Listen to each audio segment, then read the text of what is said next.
매주 월요일 정치 현안을 품격 있게 토론하는 품격 토론, 함께해 주시는 두 분 소개합니다. 오늘은 권영진 국민의힘 의원, 홍익표 전 민주당 의원 자리했습니다. 안녕하세요. 네, 안녕하세요. 네, 반갑습니다. 스튜디오가 좀 달라서 생소하실 겁니다. 훨씬 개방감 있고 좋은데요. 네, 현안으로 좀 넘어가겠습니다. 최상목 대통령 권한대행의 3.1절 기념사를 통해서 통합의 정신을 좀 강조를 했습니다. 권한대행으로서 국경일 기념사 처음인데 어떻게 보셨습니까, 권 의원님? 네, 지금 뭐 나라가 둘로 쫙 갈라져 있지 않습니까? 특히 3.1절을 맞으면서 3.1절 독립운동 정신이라는 것이 그 당시에는 나라를 되찾기 위해서 남녀노소, 계층, 이념, 종교를 초월해서 우리 민족이 하나로 뭉쳤던 운동 아니겠습니까? 그런 면에서 비춰보면은 대통령 권한대행의 입장에서 아마 많이 답답했을 거라고 생각합니다. 그런 면에서 자연스럽게 국민 통합을 강조하는 것은 저는 당연하다 이렇게 봅니다. 홍익표 의원. 예, 뭐 지금 같은 상황에서 통합을 얘기하는 게 나쁜 건 아닌데 3.1절 원래 그 정신이라고 하면 그 당시에 그 기미독립선언 내용을 쭉 보면 민주공화제, 인권, 그다음에 자주독립과 세계평화 뭐 이런 내용들이 중심이거든요. 근데 그런 것보다는 갑자기 여기서 또 한일 관계 개선 뭐 이런 얘기가 나오니까 저는 한일 관계 개선 굉장히 중요하다고 생각하는데 이 정부가 좀 아쉬운 게 윤석열 대통령도 그러시고 이 자리에 대해서 그걸 감각이 좀 없는 것 같아요. 예를 들면 아마 그 6.25 전쟁 기념식 때 남북 관계 개선 얘기하면 엄청 두들겨 맞을 거예요. 우리 그 민주당 정부에서 누가 그런 얘기하면. 그러니까 이 상황에 맞는 게 있어야 된다. 그러니까 이 자리에서는 조금이라도 더마 이 역사의식과 그 올바른 역사인식에 기초한 한일 관계가 정립됐으면 좋겠다. 이런 정도의 메시지가 나왔으면 좋지 않았을까 이런 생각은 있습니다.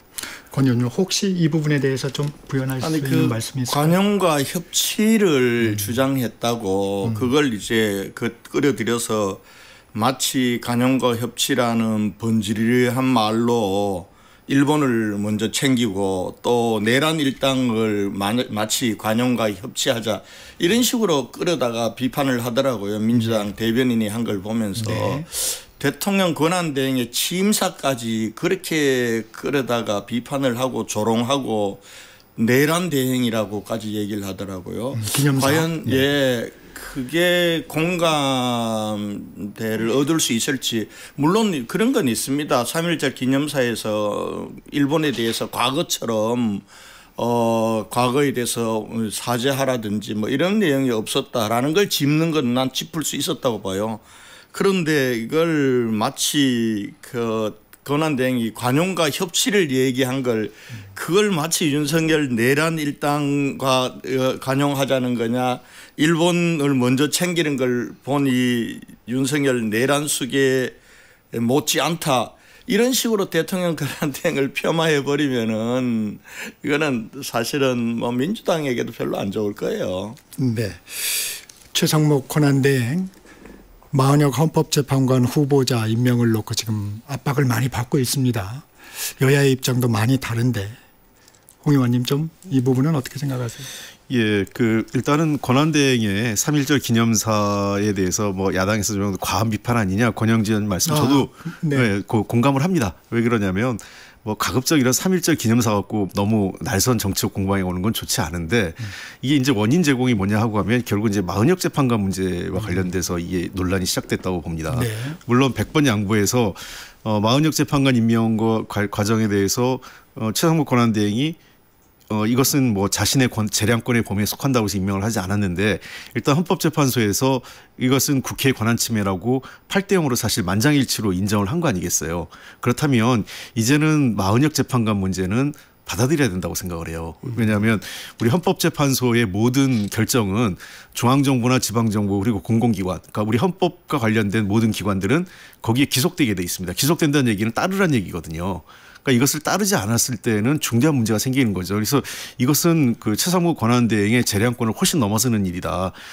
일단은 절차적인 문제를 했어요. 본인이 그 권한이라고 했고 국회도 그에 따른 절차를 헌법재판소에 가서 과정적 절차를 따졌으면 이제는 헌법재판소의 결론을 따르는 게 저는 헌법 질서를 지키는 권한대행으로서의 책임과 의무 아니냐 이런 얘기입니다. 그렇게 하면 이런 여야 간의 그 날선 공방도 좀 줄어들 것 같아요.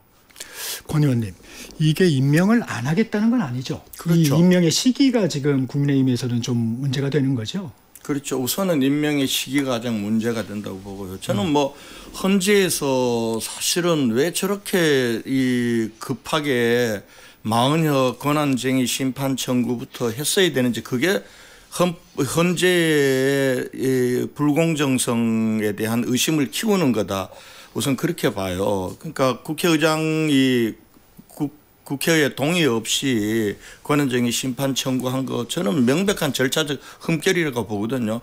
그 부분들은 2차 변론에서 저 권한대행 헌법소장 권한대행도 인정한 거예요. 민주당 의원들이 민주당 그 변호인단이 이거 국회에서 다시 의결할 수 있다 했더니 그 며칠 걸리냐 2주 걸린다 이렇게 한 거 아닙니까? 그 이후에 사실은 2월 14일 날 민주당이 단독으로 다시 의결한 것도 아니고 결의안이라는 걸 채택을 해요. 결의안이라는 건 법적 권한이 있는 게 아니거든요. 그걸 가지고 그냥 5위는 그냥 흠결이 없다고 밀어붙이고 그리고 또 3위는 별개 의견을 냈다가 개별 의견을 냈다가 이렇게 가는데요. 저는 그런 문제 그런 것이 꼭 그렇게 했어야 되냐라는 게 있고요. 두 번째는 지금 40여 헌법재판관 그 헌재 한 자리 채우기 위해서 헌재가 그렇게 나서야 되나.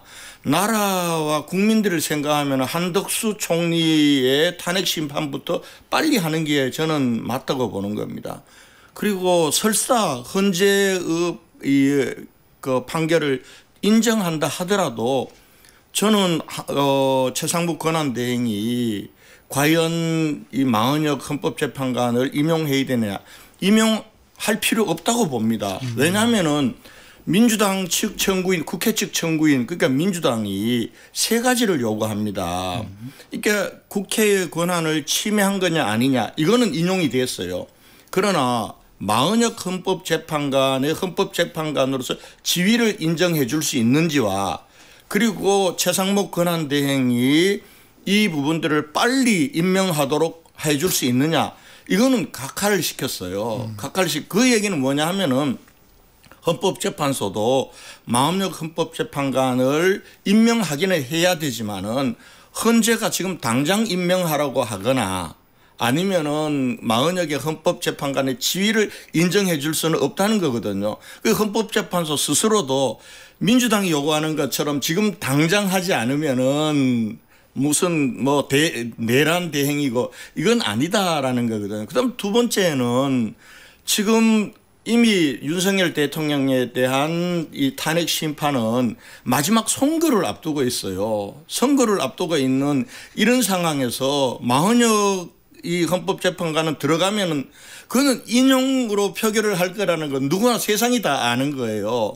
그러면 그렇게 해서 만약에 탄핵이 인용됐다고 하면은 거기에 대해서 국민들이 얼마나 헌재가 공정했다고 믿겠습니까? 스스로 공정성을 훼손시키는 거기 때문에 임명해서도 안 되는 거죠, 사실은. 그리고 구인체를 그렇게 완성하는 게 중요한 게 아니에요. 박근혜 전 대통령도 8인 체제에서 이미 선고를 했어요, 판결을.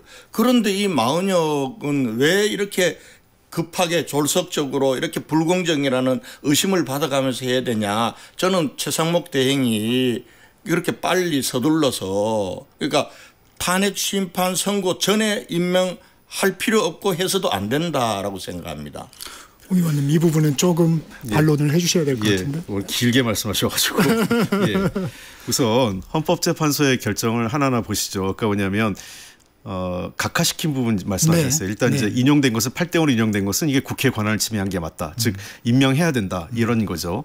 그다음에 두 번째 권한쟁의와 관련돼 가지고 5대3으로 그 가결됐는데 인용됐는데 이 경우에도 일단은 그 일부 그 법적 절차적 문제가 있는 건 맞지만 이후에 그 사후 보완이 됐다. 그 임명 촉구 결의안을 통해서 그 절차적 중대한 절차적 하자가 보완됐다 이렇게 보는 거죠. 그리고 과거에 국회에서 어떤 일이 벌어지면 항상 헌법재판소나 대법원이 국회에서 일은 국회에서 결정될 거라고 그것을 뒤집지 않습니다. 절차의 문제 아주 중대한 절차적 심해가 아니면. 그러니까 우리 권영진 의원님도 아실 텐데 지금까지 한 번도 예를 들면 여러 가지 날치기 통과가 있었고 과거에 그런 그 법적 절차 하자가 있어서 헌법재판소나 대법원에 갔지만 그 경우에 모두 기각되거나 혐의 없음, 그러니까 무효 처리가 됐죠. 이의 제기한 쪽에서. 그런 측면에서 입법사법 행정이 분리해서 입법권의 국회에서의 결정은 국회의 결정대로 존중한다는 것이 지금까지 사법부 입장입니다. 그런 측면에서 다소 절차적 문제가 있지만 그것이 이것을 기각시킬 만큼의 중대한 하자는 아니다라고 헌법재판소가 판단한 것이고요. 마지막에 각하 부분은 저는 이건 당연한 거 각하라고 생각을 해요. 왜 그러냐면 어쨌든 헌법재판 우리 대통령이 임명 절차가 있다는 거예요. 임명 절차라고 제가 이 자리에서 몇 번 말씀드렸던 것 같은데 대통령 3인, 대법원장 3인, 국회 3인으로 몫으로 결정되는데 이 경우에 국회에서나 대법원장이 추천한 사람 경우에 어떤 법적 기준, 그다음에 자격 요건 이런 거에 문제가 없으면 대통령은 자동으로 임명해야 된다는 거예요. 그러니까 그 이유인즉슨 뭐냐면 과거에 지금 제가 최민희 방통위원장 임명 안 한 경우에도 그래도 최소한 그때 윤석열 대통령이 법제처의 의견을 물어서 법제처에서 이해 충돌 과거에 있던 기관이 이해 충돌 가능성이 있다. 국회는 다른 결론을 했었습니다. 국회 법제실에서는. 그럼에도 불구하고 최소한 그런 절차적 과정에 대한 정당성을 가지려고 노력을 했거든요. 합의가 안 됐기 때문에 이거는 할 수가 없다. 이런 얘기는 있을 수 없는 일이에요. 우리나라 국회에서 합의 안 된 법안이 얼마나 많습니까? 다수결에 의해서. 그러면은 합의가 안 됐다는 건 단 한두 명만 합의 안 해도 그 합의를 위헌 여부가 되는 거죠. 그렇게 할 수가 없다. 이렇게 말씀드리고 다만 이번 각하 얘기는 헌법재판소가 임명 절차, 헌법에 기재되어 있는 임명 절차를 무시할 수 없다라는 거죠. 그래서 어쨌든 이것은 빠른 시일 내에 국회 권한을 침해하지 않도록 이 최상무 권한대행이 마은혁 재판관을 임명하라 이런 얘기입니다. 물론 저는 이거에 대해서 정치적 합의가 있을 수 있다고 생각해요. 만약에 지금 권영진 의원님 얘기하신 것처럼 절차적 정당성 여러 가지 문제 제기가 있다면 또 갱신변론 문제도 있잖아요. 이게 만약 마은혁 재판관 들어오면 그럼 여러 가지 시기가 늦어질 가능성도 있고 복잡하기 때문에 그런 경우에 아예 이 문제에 대해서는 좀 더 논의를 해서 절차적으로 어떤 시기에 임명하는 게 더 좋은 건지에 대한 협의를 한번 해볼 수 있다고 생각해요.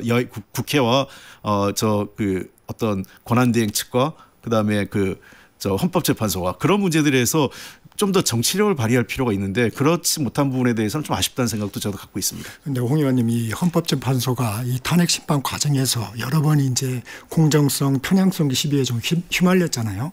지금 권 의원님께서 지적하셨듯이 마은혁 헌법재판관 후보자 이분의 이제 어떠한 정치 성향이나 이런 부분들이 이제 국민들도 다 인식을 하고 계시잖아요. 그러면 쓸데없는 논란에 또 휘말릴 가능성은 없을까요? 저는 그런 기준으로 보면 안 된다고 생각해요. 제가 지난번 얘기했지만 이 합의제 기구는 국회는 여야가 같이 추천하고 또 대법원이 추천하고 그다음에 대통령이 추천하지 않습니까? 그래서 약간 진보적 대통령 때 미국도 그래요. 진보적 대통령 시대에서는 약간 진보적 재판관이 들어와서 동성애도 합헌으로 하고 그런 게 미국도 그렇고 반면에 보수적 정권이 이어지면서 바뀔 경우에는 합헌을 했던 것도 다시 뒤집는 경우가 종종 있어요. 우리나라도 역시 마찬가지입니다. 특히 우리나라 같은 경우는 미국은 종신제인데 우리는 임기제이기 때문에 정권의 변화에 따라서 또 국회 다수 의석에 따라서 이 헌법재판소나 대법원에 이게 바뀝니다. 그러니까 헌법재판관이나 대법원 한 명 한 명이 우리 사회에서 기계적으로 딱 중립에 있는 사람이 아니라 진보, 보수, 중립 있는 사람들을 다 모아서 그것이 하나의 균형된 결정을 내리게 하는 게 합의제 기구의 특징이에요. 그리고 제가 원내대표 시절에 조희대 대법원장 임명 동의안을 가결 처리했어요. 그때 기준이 뭐였냐? 첫 번째, 윤석열 대통령과 상대에서 사법부의 독립성을 지킬 수 있는 사람. 그리고 사법부의 어떤 업무를 지휘할 수 있을 만큼의 리더십이나 역량이 있는 사람. 그리고 마지막 세 번째는 국민적 기준에 부합하는 도덕성을 가진 사람. 이 세 가지 기준만 했어요. 당내에서 조희대 대법원장이 보수적이다. 보수적 판결을 내린 게 몇 개 있어요. 그래서 제가 얘기한 거는 보수적 판결을 갖고 재판관을 재단하고 안 된다고 하면 그럼 우리나라의 재판관들에 대해서 정치적으로 모든 사상과 이념을 갖고 재단하는 것은 표현과 양심의 헌법이 보장하고 있는 표현과 양심의 자유를 국회가 정면으로 거스르는 거라고 해서 제가 조희대 대법원장이 그 세 가지 기준에만 문제가 없다면 임명해야 된다고 해서 그때 인사청문회 했던 의원들이 아무 문제가 없다 해가지고 그때 합의 처리가 된 겁니다. 권 의원님 혹시 부연하실 내용 있으세요? 예. 이제 현재 구성을 지금 대통령 3인, 국회 3인, 그다음 대법원장 3인 이렇게 다양하게 한 것이 저는 지금 우리 정치 지형에는 맞지 않다는 게 결과적으로 누가 임명했느냐, 언제 임명했느냐에 따라서 딱 정치적 성향에 따라서 갈라진단 말이에요. 근데 지금 마흔역 재판관 문제도 똑같은 거라고 봅니다. 그러니까 국회에서 사실상 보면은 국회가 소추인이잖아요. 소추인이라는 얘기는 일반 재판으로 간 검사라는 얘기입니다. 네. 헌법재판관은 판사잖아요. 그러니까 자기가 청구한 검사가 검사한 사건을 다루는 재판관을 판사를 지금 이 국회가 임명하겠다는 거거든요. 그리고 대통령 탄핵 심판과 같이 이 중요한 사건을 앞두고 저는 이 사건이 그렇게 해서 결론이 나오면 어떻게 되겠냐는 거예요. 그 이후에 대한민국, 그 이후에 국민들이 어떻게 되겠냐. 저는 민주당이 그걸 좀 생각한다면은 이렇게 마흔역에 집착해서 몰아붙일 건 아니라고 보여요. 지금 마흔역 하나 때문에 28일 날 보십시오. 2월 28일 날 여야정 국정협의체 28분 전에 그 무산시켰어요. 보류시켰어요. 3.1절 경축차에 대해서도 내란 대행이라고 지금 권한 대행을 조롱하다시피 하잖아요. 그리고 3.1절 집회에는 130명의 국회의원들이 동원됩니다. 이렇게 왜 마흔역에게 목숨을 걸다시피 하느냐. 저는 이러면은 아직도 민주당이 원하는 대로 헌재에서 6명이 인용으로 구성이 안 됐냐. 그럼 마흔역을 넣어야 저걸 탄핵을 가결시키는 건가? 아니면은 우선 쪽하로 끼워놓고 보수적인 그런 헌법재판관들 압박하겠다는 건가? 이렇게 의심할 수밖에 없는 상황이거든요. 지금 마흔역을 저런 식으로 꼭 임명을 하는 것 자체가 어떻게 보면은 국가를 혼란에 빠뜨리고 헌법재판소의 공정성과 권위에 대해를 실추시키는 거다. 저는 그렇게 봅니다. 권 의원님 제가 한 가지 질문 드리고 싶은 게 만약 그러면 이번 대통령 탄핵에만 관여하지 않으면 마흔역 재판관 임명에는 반대하지 않으세요? 그거는 그 다음 문제죠. 그 다음 문제인데 우선은 아니 지금 임명할 이유가 없잖아요. 아니 그게 아니라 제가 얘기하는 거는 어떤 정치적 이유로 이 사건에 이미 왜냐하면 이제 워낙 그 말씀하신 대로 다른 걸 이유를 다 떠나서 대통령 탄핵과 관련된 지금 이 헌법재판소의 변론 과정이 거의 마무리가 됐지 않습니까? 그렇기 때문에 새로 또 그 들어와서 변론 과정을 또 갱신 변론하고 하는 게 맞느냐? 또 그런 그 사회적 혼란을 더 연장할 필요가 있느냐? 이런 차원에서 마흔역 재판관 없이 8명으로 하는 것에 대해서 저는 그런 논의를 할 수 있어요. 근데 아까 제가 말씀드린 것처럼 마흔역 재판관 임명 자체가 안 된다라고 얘기하는 것과는 다르다는 얘기죠. 그러니까 국민의힘 입장이 정확히 뭔지 모르겠어요. 이 마흔역 재판관 임명이 안 된다고 하는 것은 헌법재판소에 어쨌든 그 여러 가지 불편함이 있고 뭐 부당하다고 생각할 수 있겠지만 헌법재판소의 최종적인 우리 사회의 결론을 부정하게 되는 거고 우리 헌법의 체계를 부정하게 되는 거 아니겠어요. 그런 상황까지 염두에 두신 건지 아니면 그것만 아니면 마흔역 재판관의 임명 자체에 대해서 반대하지 않겠다는 건지 좀 궁금해요. 그거는 아마 그 임명관자가 판단할 거예요. 최상목 권한대행이 됐든 아니면 한덕수 국무총리에 돌아오셔서 하든지 간에 또 더 나아가서는 대통령이 복귀해서 하시든지 간에 임명관자가 판단할 거지만은 저는 국회의원 아닙니까? 국회의원 입장에서 보면은 아마 그 우리 홍 원내대표님께서 계셨으면은 한 명은 여야가 추천하고 나머지 한 명은 관례적으로 여야가 합의했단 말이에요. 홍준표 전 원내대표가 지금 원내대표로 계셨으면은 여야가 합의했을 거예요. 이렇게 대통령을 파면시켜야 되는 중요한 헌재 결정을 앞두고 여야가 저렇게 합의 없이 일방적으로 하지는 않았을 거라고 봐요. 그런 면에서 제가 원하는 바람은 제 개인 생각은 국회에서 여야가 합의해서 마흔역으로 가든지 다른 사람으로 가든지 그렇게 하는 게 옳다고 보는 거예요. 그러나 이미 국회가 그렇죠. 의결해서 넘어갔고 헌재가 결정을 했기 때문에 그거는 권한대행이나 또 한덕수 권한대행이나 대통령이 돌아오셔서 판단할 영역의 문제다. 그러나 제 개인적으로는 여야가 합의할 절차를 다시 밟아야 된다. 저는 그렇게 생각하고 있습니다. 이 논란은 너무 앞으로 돌아가는 부분이니까요. 권영진 의원님이 이 말씀하셨어요. 그 국정협의회. 사실 마은혁 헌법재판관 후보자 임명 문제를 놓고 이 국정협의회 사자회담에 기대를 많이 했거든요. 이게 이제 추경도 있고 뭐 다른 민생 현안들이 많아서 이렇게 되면 국정협의회 사실상 무산되는 거 아닌가요? 어떻게 전망하세요?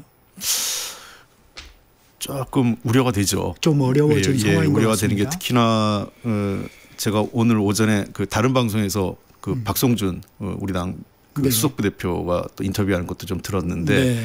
보니까 아마 그 당분간 아주 국정협의체를 정상적으로 운영할 생각이 아닌 것 같아요. 그러니까 이제 이 마은혁 재판관 임명하지 않으면 그 권한대행으로 인정을 못하겠다. 그러니까 이제 뭐 탄핵을 하겠다는 얘기는 아닌데 인정을 못하겠다고 하면서 그러면 사실상 그 국정협의체 한 축이 그 권한대행과 정부 측 그렇죠. 아니겠어요? 네. 인정을 못한다면 이 운영이 정상적으로 갈 수가 없는 상황이겠죠. 그런 측면에서 아마 국정협의체가 정상적으로 운영되기는 지금 당분간 어려워 보이는데 모르겠습니다. 그런데 아시다시피 지금 국가적으로 위기가 굉장히 높아지고 있어요. 뭐 가까이는 경제 위기부터 민생 문제가 정말 심각하고 자영업 이런 분들 정말 하루하루 견디기 어려운 상황이기 때문에 추경이 시급하다 이런 얘기가 나오고 있지 않습니까? 그래서 저 일단은 최상무 권한대행이 또 추경에 대해서 너무 소극적인 입장이 있는 것 같아요. 그래서 저는 이 추경과 관련돼서는 정말 제가 다른 분 얘기보다는 여야가 그리고 정치권이 모두 이창용 한국은행 총재 얘기는 좀 귀담아 들었으면 좋겠어요. 그러니까 현재 봐서는 그래도 가장 중립적으로 여러 가지 글로벌 경제 환경 등을 감안해서 추경 얘기도 하시고 규모도 얘기하고 시급성도 얘기하고 하기 때문에 여야가 조금 내려놓고 추경 문제만은 다른 모든 거는 조금 더 뭐 정치 상황이 투명해지고 어느 정도 일정이 확정되고 나서 예를 들면 조기 대선이 있으면 조기 대선 이후에 새로운 정부의 리더십 하에서 뭐 반도체 특별법이라든지 뭐 이런 문제 할 수 있을 거예요. 그러나 추경 문제는 한시가 급하기 때문에 저는 3월 중에 논의해서 3월 말 또는 늦어도 4월 초에는 집행될 수 있도록 여야가 좀 지혜를 모았으면 좋겠습니다. 한국은행 이창용 총재 얘기 좀 들었으면 좋겠어요. 여야가.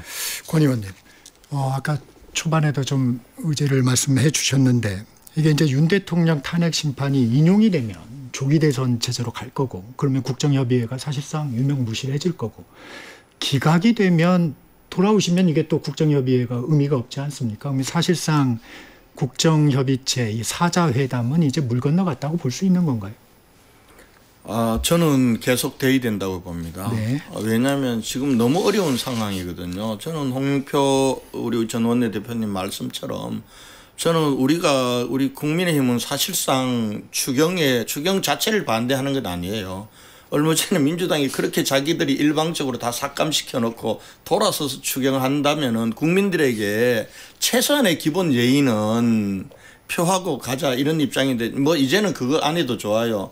전 추경을 해야 된다고 봐요. 해야 된다고 보고 또 추경 이외에도 지금 해야 될 일들이 산적해 있습니다. 어찌 보면은 이게 대통령이 부재 중인 위기가 저는 기회일 수 있다고 봐요. 그리고 지금의 전국의 주도권은 사실상 민주당에게 있는 거예요. 지금 이 대한민국은 이재명 대표가 하자는 대로 가는 거예요. 이재명 대표가 여야정 국정협의체 이거 들어가지 마 하면 깨지는 거고 들어가 하면 들어가는 거예요. 추경도 마찬가지입니다. 이런 면에서 보면은 저는 이런 상황에서 꼭 마은혁 헌법재판관 임명을 가지고 여야정 국정협의체도 28분 전에 무산시키고 이렇게 가야 되는가. 저는 그런 이재명 대표의 리더십을 보면서 우리 국민들이 과연 미래의 지도자로 생각할 건가. 저는 이재명의 패착이라고 봅니다. 이렇게 국정을 끌고 가는 것은 이럴 때 조금 여유 있게 내가 좀 손해보더라도 국민을 위해서 내가 간다. 이런 모습을 보여주면 안 되는 거예요. 저는 왜 저렇게 해야 되는지 참 이해가 안 가요. 네, 주제를 좀 바꿔보겠습니다. 3.1절 탄핵 찬반 집회가 아주 거셌습니다. 여론조사와 달리 광장에는 보수세가 강해 보여요. 어떻게 보십니까? 이거는 뭐 제가 몇 번 그 말씀을 드렸던 것 같은데 과거 2017년 때도 이랬어요. 그러니까 뭐냐면 광장의 에너지는 일단 조직력과 그 결집력의 차이인데요. 그 또 절박한 쪽에서 훨씬 더 강하게 작용합니다. 그러니까 뭐냐면 탄핵 찬성 쪽은 저 12.3 비상계엄부터 대통령 탄핵이 이루어지고 구속이 이루어지는 데까지 에너지가 폭발한 거죠. 그 시점에서. 반면에 지금 탄핵을 반대하는 뭐 윤석열 대통령을 지키겠다고 하는 쪽의 집회는 그 이후에 폭발하기 시작한 거죠. 시차적으로 다릅니다. 그래서 아마 대통령 탄핵 결정 헌법재판소에서 결정이 이루어질 때까지 폭발적으로 이루어질 그 에너지가 계속 폭발할 때인데 과거 윤석열 박근혜 대통령 탄핵 시기에서도 헌법재판소에서 굉장히 극렬 시위하다가 몇 분이 돌아가시기도 했어요. 그러니까 그만큼 그 시기에 그 보수 집회가 굉장히 더 훨씬 더 찬성보다는 반대 집회가 그때도 극심했었고요. 다만 저는 이런 것 같습니다. 이게 이미 지표상 나타나는 것처럼 뭐 그 모든 그 여론조사에서 탄핵 찬성이 높게 나타나지 않습니까? 예, 정당 지지도가 비슷해도 탄핵 찬성은 좀 높게 나타나는 게 일반적인 현상이기 때문에 저는 이제 국민의힘이 딜레마일 것 같아요. 그러니까 광장의 목소리에 따라가자니 더 큰 국민의 목소리를 외면할 수 있고 그렇다고 더 큰 국민의 목소리에 집중하면서 바로 옆에 있는 강성 지지층을 외면하기도 어려운 그러니까 그런 것이 국민의힘으로서는 굉장히 그 어려운 시점인데 이럴 때 정말 용기 있는 리더십이 필요해요. 그러니까 저는 우리나라 보수 정당이 제대로 잘 가야 다른 진보 정당 또 자유주의적 정당도 잘 갈 수 있다고 생각을 해요. 그런 측면에서 저는 그 국민의힘이 정말 보수의 정당으로 새로운 보수의 길 이 정도를 그 노선으로 내놓으면서 좀 더 그 미래를 바라보는 그런 보수 정당으로 이번 기회를 위기를 기회로 삼았으면 어떨까 하는 생각도 듭니다. 권영진 의원님, 탄핵 찬반 집회 분위기는 좀 어떻게 보고 계세요? 사실은 계엄 처음에 일어났을 때 우리 국민들 다 반대하고 충격이었죠. 우리 국민의힘 내에서도 계엄 자체를 찬성하는 의견은 없었습니다. 그런데 그 과정, 그 이후에 후속 과정이에요. 대통령을 수사하고 예를 들면은 수사권이 없는 공수처가 수사를 하고 현역 대통령을 국가 원수인데 꼭 체포해서 그렇게 이 수사를 하려고 하고 구속해서 재판을 받고 이런 과정들 그리고 그 이후에 헌재로 넘어오면서 이런 과정들을 보면서 야 이건 너무 불공정한 거 아니냐. 그리고 그 이후에 보여준 민주당을 보니까 대통령은 저렇게 이제 잘못에 대해서 구속도 되고 체포도 되고 구속도 됐는데 그럼 민주당과 이재명 대표는 뭐냐. 대통령만 탄핵하는 게 아니라 대통령 권한대행 국무총리도 탄핵해버리고 그리고 최상목 권한대행의 대행인 나라를 만들고 권한대행의 대행도 탄핵하기 때문에 겁을 주고 그리고 그걸 비판하는 국민들은 카톡 검열하겠다고 그러고 여론조사가 자기 뜻대로 나오지 않으면 여론조사 기간을 옥죄는 법을 만들겠다고 그러고 이러니까 국민들이 야 이거는 대통령이만 잘못한 건 줄 알았는데 이게 아닌 거예요. 그러니까 광장으로 모이고 하고 이게 결과적으로는 계몽령이 되고 탄핵 반대로 나오는 거죠. 저는 그런 면에서 이 책임은 누구의 이렇게 탄핵 반대 집회 광장의 목소리 에너지를 키운 건 민주당과 이재명 대표라고 봅니다. 대표라고 보고요. 네, 잠시 쉬었다 가겠습니다. 네, 정책시사 2부 여기서 마치고요. 전하는 말씀 듣고 3부로 돌아오겠습니다.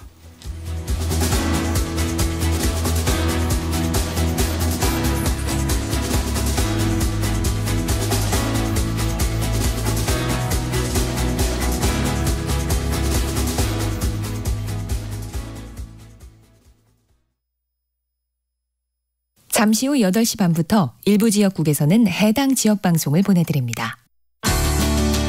워렌 버핏은 가치 투자, 필립 피셔는 성장주 투자, 피터 린치는 장기 투자.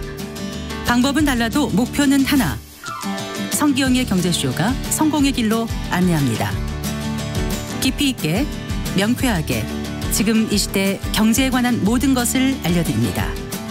평일 오후 4시 5분 성기영의 경제쇼와 함께하십시오.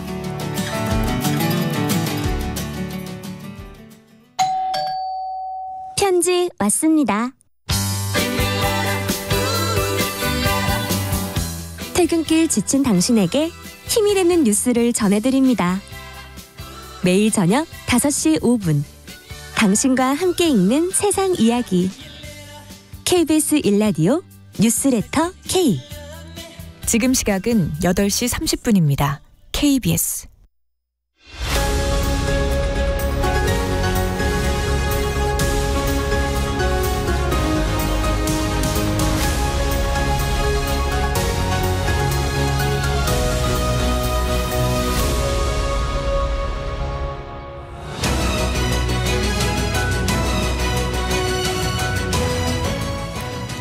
네, 본격 토론 이어갑니다. 국민의힘 권영진 의원, 홍익표 전 민주당 의원 함께하고 계십니다. 네, 탄핵 찬반 집회에 대한 얘기 부연해 주시죠, 권 의원님. 그러니까 광장의 에너지로 놓고 보면은 진짜 탄핵 반대가 탄핵 찬성을 압도하는 것 같습니다. 3.1절 집회만 보더라도 지금 탄핵 찬성하는 쪽에 민주당은 이재명 대표가 직접 나서서 연설을 하고 총동원령을 내려서 국회의원이 130명이나 왔잖아요. 그런데 경찰 추산으로 보면은 18,000명밖에 되지 않아요. 그런데 이 탄핵 반대 집회에는 국민의힘 지도부가 탄핵 반대 국민들로부터 욕을 얻어먹으면서까지도 거기 개입을 안 하는 거예요. 일부 의원들은 많이 자발적으로 가는 의원들만 37명 이렇게 갔었는데 그 탄핵 집회가 여의도하고 광화문에서 열렸던 이 두 개를 합치면 12만이 넘는다는 거 아닙니까? 그러면은 민주당이 총동원한 탄핵 찬성 집회보다 탄핵 반대 집회가 6배나 많은 것은 저는 이걸 그냥 보통의 민심이라고 보면 안 된다고 보고요. 두 번째는 이제 여론조사의 문제입니다. 네. 광장에는 확실하게 탄핵 반대 여론이 압도적입니다. 그런데 여론조사를 해보면은 아직도 탄핵을 인용해야 된다는 의견이 55%에서 60%가 됩니다. 탄핵 반대는 지금 현재 35%에서 많이 나온 것. 어저께 리얼미터 같은 경우는 탄핵 반대가 45%더라고요. 탄핵 찬성이 52%고 그건 오차 범위 내까지 들어온 거거든요. 그런데 이 부분들은 아마 이걸 읽으면서 국민의힘은 고민일 겁니다. 그러나 탄핵을 찬성하는 국민들 속에서 잘 그 내용을 들여다보면은 나는 탄핵은 인용돼야 된다. 탄핵은 찬성이지만은 그러나 민주당과 이재명 대표는 아니다라고 하는 사람들이 5에서 10%가 있는 겁니다. 그러니까 탄핵 찬성이라고 해서 민주당의 탄핵 주장을 민주당이 하는 정치 행태에 동의하는 국민들만 있지 않다는 걸 민주당은 잘 읽어야 돼요. 그런 면에서 저는 우리 당도 탄핵에 찬성하는 다수의 여론 부분들을 과연 우리가 어떻게 담아낼 수 있을까도 고민해야 되지만은 민주당도 역으로 탄핵 반대하는 국민들을 이재명 대표는 악마라고 규정을 합니다. 어저께 집회에서는 반동이라는 얘기도 나왔어요. 이 반동이란 것은 6.25 전쟁 때 북한 공산주의자들이 자기 말 안 듣는 북한에 반대하는 우리 국민들을 숙청하기 위한 표현으로 반동분자라고 낙인 찍었는데 저는 악마라든지 반동이라든지 탄핵을 반대하는 40% 우리 국민들이 정말 반동이고 악마가 돼야 됩니까? 저는 이렇게 몰아가는 거는 하지 말아야 된다. 그렇게 생각합니다. 권 의원님이 여론을 과장하지는 않은 것 같아요. 그 정도의 포션에 이제 탄핵을 반대하는 국민 여론이 있는데 민주당에서는 계속 극우 뭐 이렇게 몰고 있어요. 이 부분은 좀 어떻게 생각하십니까? 그걸 이제 어떻게 볼 거냐 하는 차이는 있겠죠. 지금 현재 제가 보기에는 뭐 당연히 이 탄핵을 반대하는 그 분들의 입장에서 굉장히 복잡할 거예요. 여러 갈래가 있을 거예요. 그 중에서는 진짜 윤석열 대통령이 잘못이었고 계엄령을 지지하는 사람도 있을 거고요. 또 일부에서는 계엄은 찬성하지 않는데 탄핵까지 너무 과한 거 아니야 이런 분들이 계실 거고 또 어떤 분들은 민주당이 별로 마음에 안 들어서 그렇다고 대통령 탄핵하면 민주당한테 정권을 내주는 거 아니야 이렇게 해서 반대하는 분들도 계실 거예요. 물론 저는 이 갈등과 대립의 시대가 끝나면 모든 국민들은 광장에서 찬성했던 반대했던 아마 그 새롭게 만약에 이제 조기 대선돼서 민주당이 집권하든 아니면 뭐 또 다른 정당이 집권하든 하더라도 이 집권하는 정치 세력은 그 모든 국민을 하나로 끌고 가야 되는 리더십이 필요한 건 맞습니다. 그런 측면에서 뭐 너무 과하게 그런 표현을 쓰는 건 바람직하지 않지만 저는 그러나 일반 국민들과 그거를 좀 그 주도하는 것과는 좀 차이가 있다고 봐요. 그러니까 예컨대 지금 광장의 집회가 크게 두 군데인데 하나는 이제 정광호 목사 네. 측이 하는 거고 또 하나는 이제 세이브 코리아라고 저 부산의 목사님께서 하시는 건데 이 두 가지가 그래도 조금 결은 달라요. 그 세이브 코리아가 상대적으로 조금 더 온건한 스타일이라 아마 국민의힘 의원들이 전부 다 여의도 쪽으로 온 이유는 그런 것도 작용을 한 것 같아요. 일종의 광장과의 외면할 수 없고 거리 두기도 좀 해야 될 것 같아서 정광훈 목사하고는 좀 거리를 두는데 세이브 코리아하고는 좀 같이 가는 이런 스텝이지만 저는 그랬으면 좋겠어요. 찬성과 그 반대가 있을 수 있겠지만 헌법재판소의 결론이 났을 때 그것을 수용하고 자기 지지자들을 설득하고 우리 헌법 질서가 이어갈 수 있는 그러한 정치력을 준비하고 발휘해야 된다 저는 생각을 합니다. 아마 인용이 될지 기각이 될지 모르는 거죠. 근데 인용됐을 때든 기각됐을 때든 상당히 많은 국민들은 또 광장에서 그 목소리를 외치실 텐데 그거를 부추겨서 사회적 갈등을 대립하고 우리 헌법 질서를 그 유린하는 정치를 할 거냐 아니면 지지자들에게 용기 있게 우리가 심정적으로는 받아들일 수 없지만 우리 헌법적 절차를 받아들입시다라고 설득하는 그러한 어떤 통합의 리더십 또는 헌법 질서를 존중하는 리더십을 할 건가가 우리 정치권의 저는 그 선택이라고 생각합니다. 잠깐 공지 말씀 하나 드리고 이어가겠습니다. 방금 전에 권영진 의원이 말씀하신 탄핵 찬반 여론조사 개요를 알려드립니다. 리얼미터가 에너지경제신문 의뢰로 지난 2월 20일에서 21일 이틀간 1,006명을 대상으로 한 무선 ARS 조사 결과입니다. 탄핵 인용은 52%, 탄핵 기각은 45.1%로 나왔습니다.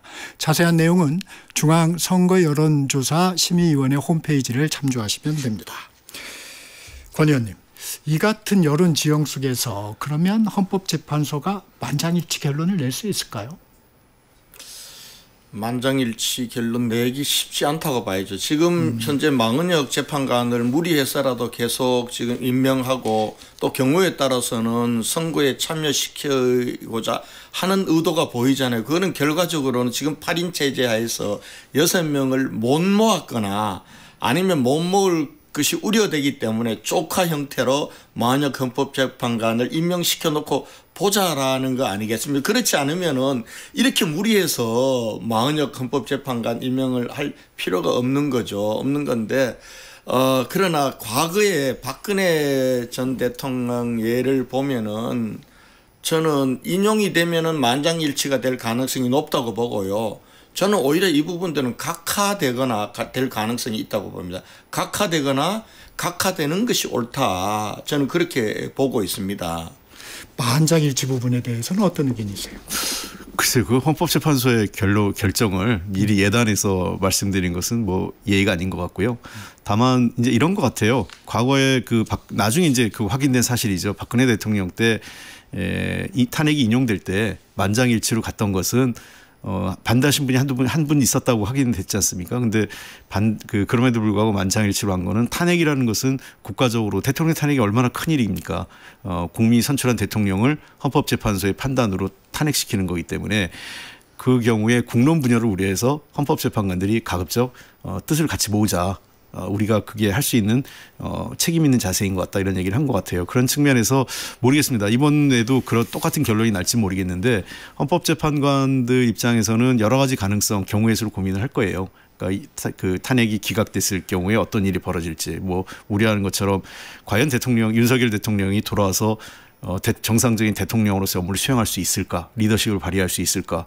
국내적 혼란은 어떻게 될지 이런 문제도 있을 거고 또 대통령 탄핵을 인용했을 때 또 한축에서 반대하는 상황이 있을 때 그걸 어떻게 그래도 최대한 이 헌법적 질서를 유지하는데 어떤 방식이 좋을까 이런 고민들을 저는 당연히 할 거라고 생각을 합니다. 실제로 여론조사하고 다르게 법조계에서 그 법조인들 그러니까 진보나 보수적인 부분을 떠나서 법조인들의 입장은 훨씬 더 광범위하게 이 탄핵 인용에 대한 얘기를 많이 하세요. 왜 그러냐면 뭐 이 내란죄 여부를 떠나서 헌법 77조가 어려워진 그러니까 사실상 비상계엄 자체가 헌법 77조의 요건을 정면으로 거스르고 있기 때문에 이런 문제에 대해서는 많은 법조인들이 좀 우려를 하고 만약에 이번에 그 대통령이 이거를 그 비상계엄을 77조 범위 내에서 인정받는다면 정말 비상계엄이 빈번하게 일어날 수 있습니다. 어떤 대통령이라도 내가 불편하면 저는 이런 헌법 중단에 관련돼서는 그 국민 여론의 문제가 아니라 법조인 차원의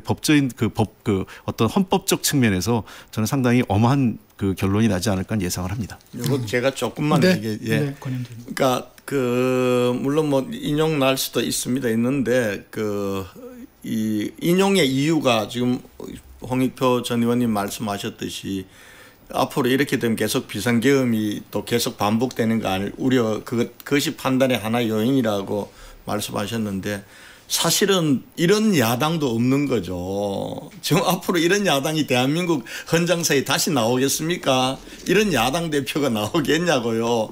지금 지난 74년 동안 우리가 저 탄핵을 전부 한 게 21번이에요. 그런데 윤석열 정부 들어와서 한 게 탄핵이 29번입니다. 결과적으로는 지금 한 달에 한 번씩 국무위원 그다음에 감사원장 그리고 검사 탄핵한 거나 마찬가지란 말이에요. 이런 야당과 이런 야당 총재가 다시 나온다라면 우리 대한민국이 존립할 수 있겠습니까? 그런 면에서 저는 뭐 다음 대통령이 또 계속 계엄에 대한 유혹을 받을 거다.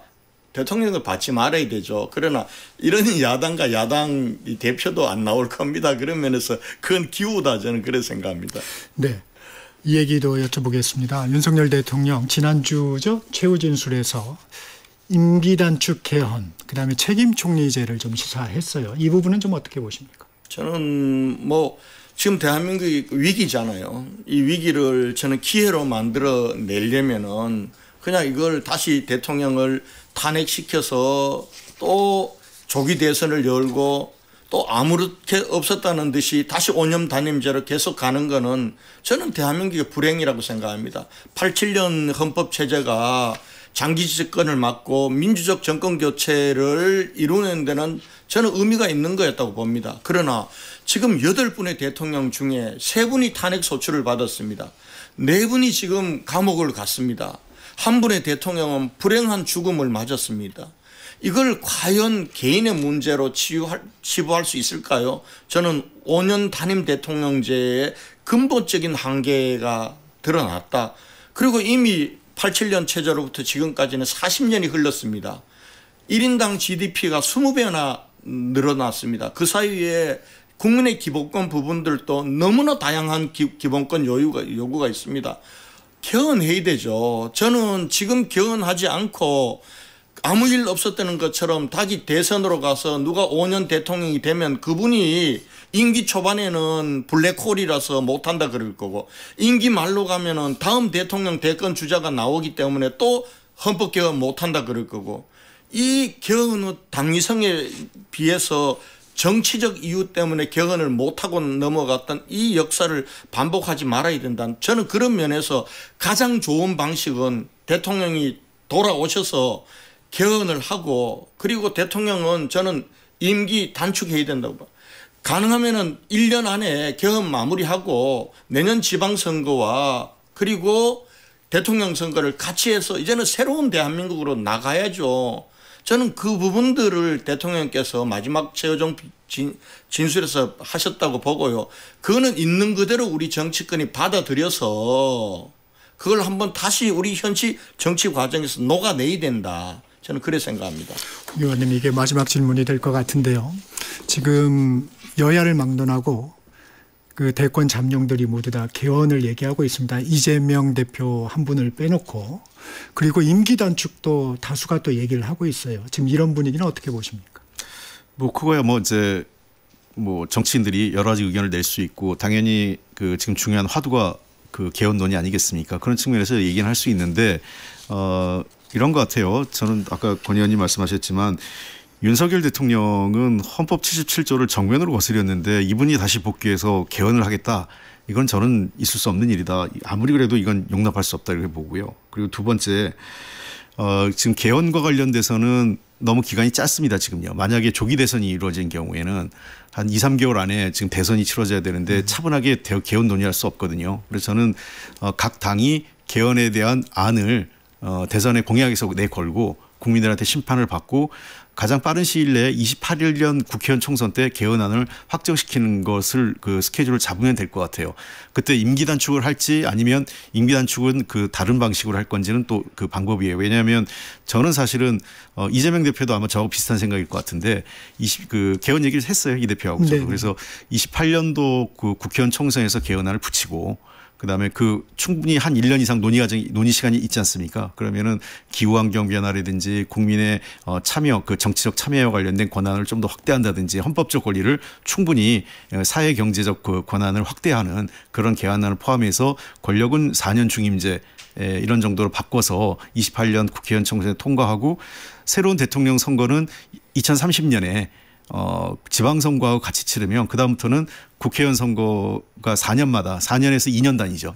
4년 중 2년마다 국회의원 선거 그다음에 지방선거와 대통령 선거가 함께 치러지는 이러한 형태로 좀 정리가 될 수 있지 않을까 이렇게 보입니다. 그러면 조기 대선 국면이 오면 공약을 내세울 거다. 이재명 대표도. 이미 다 준비하고 있고 이재명 대표도 당연히 개헌해야 된다고 생각을 하고 있습니다.